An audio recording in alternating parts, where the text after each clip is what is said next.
রাধে রাধে বন্ধুরা, সবাইকে স্বাগত জানাই।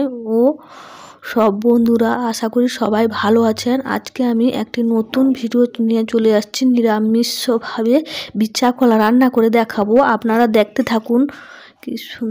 প্রথমেই আমি গাছ থেকে টাটকা বিচা কলা পেড়ে নিয়ে এসে পুরো গোটাটাকে চপা ছাড়িয়ে নিলাম। চপা ছাড়িয়ে সুন্দরভাবে সবগুলোকে এইভাবে ফাঁক করে নিয়েছি।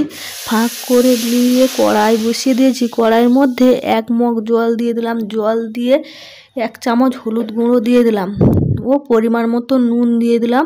দিয়ে জলটা ফুটছে, কেটে রাখা বিচা কলাগুলো দিয়ে দিলাম। দিয়ে ঢাকনা দিয়ে দেবো 10-15 মিনিট। ঢাকনাটা দিয়ে 10-15 মিনিট পর আবার খুলে নিলাম। দিয়ে সুন্দরভাবে সিদ্ধ হয়ে গেছে। এবার একটা পালি বা জামের মধ্যে কাঁড়া কাঁড়া জামটা আছে, আমি সেই জামটা ছেঁকে নিয়েছি।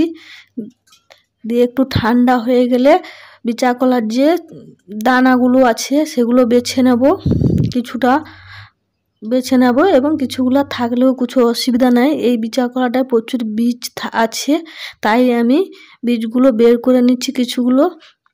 দিয়ে কড়াই বসিয়ে দিয়েছি। কড়াইতে কিছু জিরা গরম করে নেব, ভেজে নেব। দিয়ে চাকতি বেলুনের মধ্যে রেখে দেবো এবং বাটিতে একটা ফোড়ন বানাচ্ছি।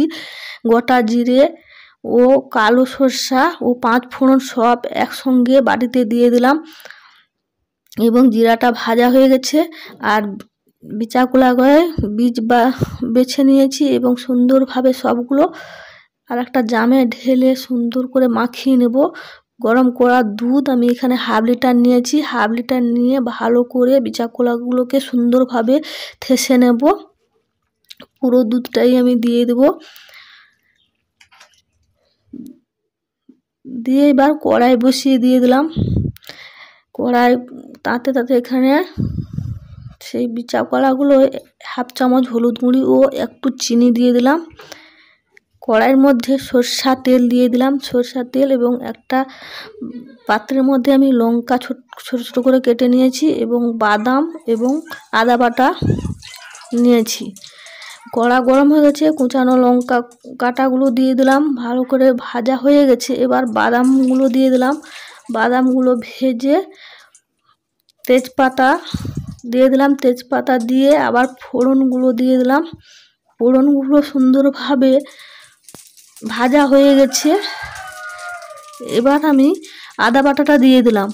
আদা বাটাটা একটু নেড়ে এবার মাখিয়ে রেখেছি বিচা কলাগুলো, সেগুলো দিয়ে দিলাম কড়াইয়ের মধ্যে দিয়ে এবার খুন্তি দিয়ে ভালোভাবে নেড়ে নিতে হবে।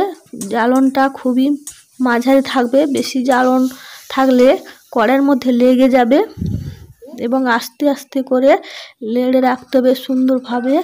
এবং আমি এখানে চাকতি বেলুনে ভেজে রাখা জিরাগুলো গুঁড়ো করে নিচ্ছি, গুঁড়ো করে রেখে দিলাম। দিয়ে নামানোর একটু আগে গুঁড়ো করা জিরাগুলো দিয়ে দিলাম। দিয়ে ভালো করে নেড়ে একটা পাত্রের মধ্যে নিয়ে নিলাম।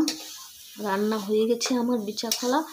এইভাবে রান্না করুন, অবশ্যই ভালো লাগবে। পুরনো বন্ধুদের অনেক অনেক ভালোবাসা এবং যারা নতুন বন্ধু হয়ে আছেন একটা সাবস্ক্রাইব করুন এবং ভিডিওটি ভালো লাগলে লাইক শেয়ার সাবস্ক্রাইব করুন এবং কমেন্টে জানান কেমন লাগলো। একবার হলেও